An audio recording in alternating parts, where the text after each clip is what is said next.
More Trump tariff news. What do you need to know? The Trump administration had previously put a 90-day pause on tariffs on 14 countries.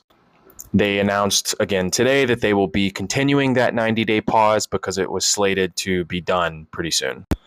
The announcement today also included increased tariff threats on a number of these countries, with all of them starting at least 25%, but going up to as much as 45% on certain components.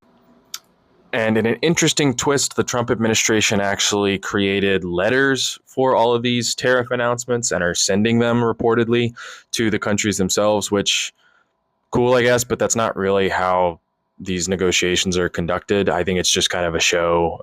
It's classic kind of media, con man type stuff where he's just showing that he's trying to do stuff. But the reality is these trade deals take a really long time to actually negotiate and reach an agreement with these countries.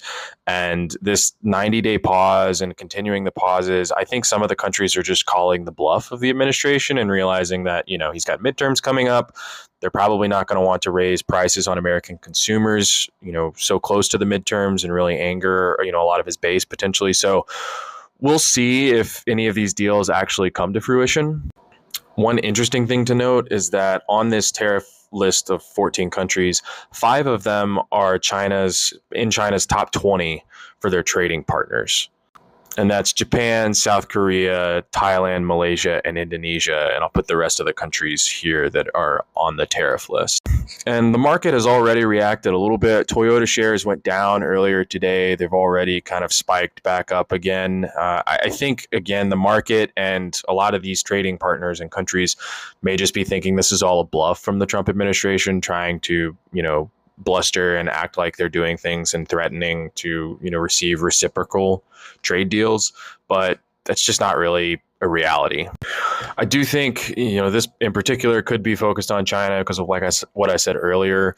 A lot of this list is located in South Asia and, is heavily in the sphere of influence of China. So this could either be a good thing or a bad thing. Trump could be pulling them into our orbit a little bit more or pushing them more into China's orbit because they may just be tired of dealing with the bluster on tariffs, no tariffs, and back and forth. They may just be looking to China or other countries to kind of make up the difference and increase their trade deals and exports elsewhere. So hopefully this means, for now at least, no real increased prices. These tariffs are still not going into effect, but it's going to make business hard to do in the United States for a lot of companies who don't know if they're going to have tariffs or not have tariffs when the 90 days is over.